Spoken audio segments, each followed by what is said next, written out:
Hello, dear students. Welcome to my class. I hope you all are amazing and fine. So, in this class, we will be learning about prepositions. Okay? So, prepositions में भी हम किसके बारे में सीखेंगे? In, on, under and so on. हम काफी सारी prepositions के बारे में इस क्लास में सीखेंगे. So, I hope you all are ready. So, सबसे पहले हम डिस्कस करेंगे in के बारे में. In जो ये preposition होती है to indicate location और position with the inside of something. तो हम सबसे पहले इनका यूज कहाँ पे करेंगे? जब हमें शो करना है कि किसी चीज की जो लोकेशन है वो किसी चीज के अंदर है ना? अब जैसे कि the duck is in the pond. So ये जो duck है ये किस में है? ये pond के अंदर है. ओके? अब आप यहाँ पर देखो the dog is in the box. ये जो dog है ये कहाँ पर है? ये इस बॉक्स के अंदर है. The milk is in the glass. So यहाँ पर देखो ये जो milk है ये कहाँ पर है? ये ग्लास के अंदर है, इसलिए हमने यहाँ पे क्या लगाया? in. और यहाँ पे भी हमने सब जगह किसका यूज करा? in का. To show the position of something. उसके बाद हम यहाँ देखेंगे the cat is in the tub. जो cat है ये कहाँ पर है? ये इस टब के अंदर है. Okay? Now there is another preposition that is on. So on का यूज हम कहाँ करते हैं? To indicate touching and being supported by the top surface. So हमें इस चीज पर ध्यान रखना है कि अगर कोई चीज किसी दूसरी चीज के टॉप सरफेस को टच कर रही है या फिर सपोर्ट ले रही है, उसके लिए भी हम किसका यूज करेंगे? on का यूज करेंगे. The toy is on the chair. So ये जो टॉय है, इस टॉय का जो सरफेस है ये चेयर के सरफेस से टच हो रहा है ना? और ये उसके टॉप सरफेस के ऊपर है. ये कहां पर है? उसके टॉप सरफेस के ऊपर. इसके टॉप सरफेस के ऊपर है. तो यहां पर हम क्या करेंगे? यहां पर हम लिखेंगे on. Okay. An ant is on the leaf. जो ant है ये कहां पर है? लीफ के ऊपर है. अब ये जो ant है और ये लीफ, इन दोनों का जो सरफेस है वो टच हो रहा है और इस ant ने सपोर्ट ले रखा है. किसका? लीफ का सपोर्ट. तो यहां पर भी कौन सी प्रपोजिशन लगेगी? on. उसके बाद देखो a ball is on the table. So ये जो बॉल है, इस बॉल का सरफेस और इस टेबल का सरफेस, दोनों के दोनों सरफेस आपस में टच हो रहे हैं, इसलिए यहाँ पर भी हम किसका यूज करेंगे? on का.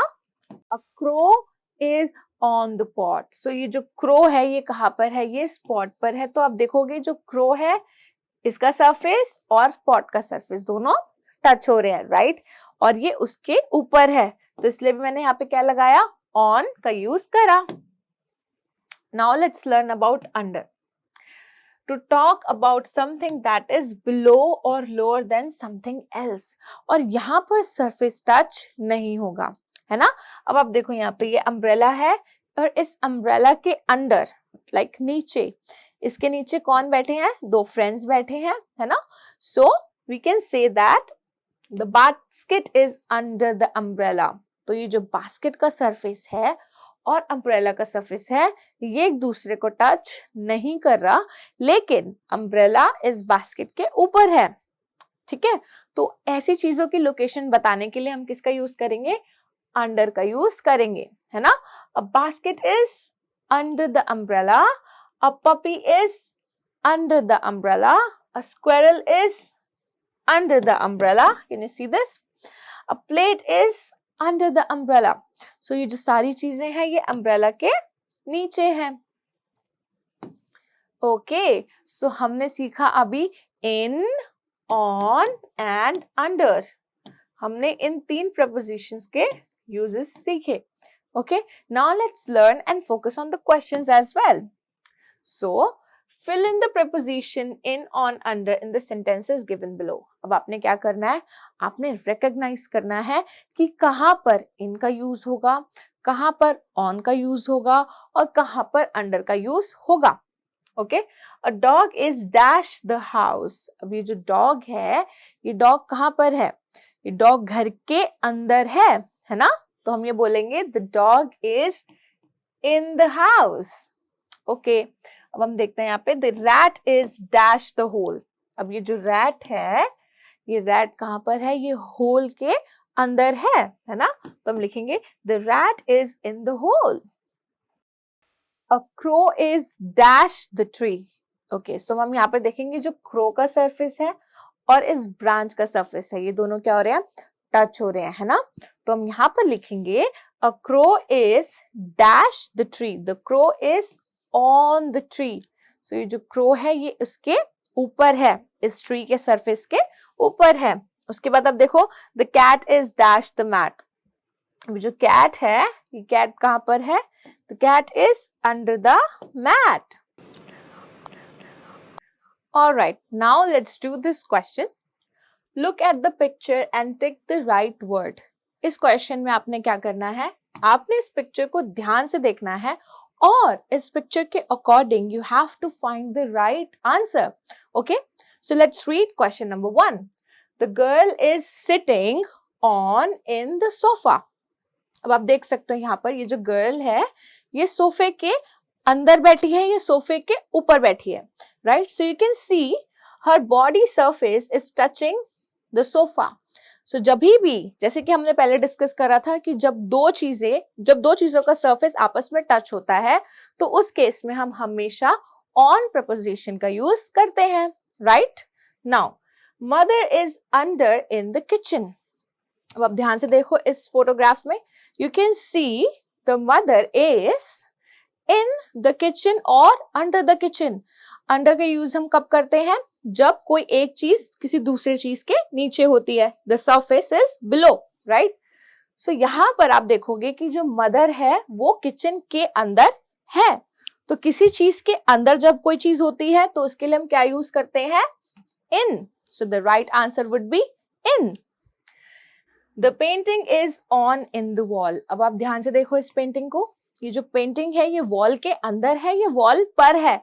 ऑफ कोर्स ये वॉल पर है क्योंकि यहाँ पर पेंटिंग और वॉल का जो सरफेस है वो आपस में टच हो रहा है, राइट?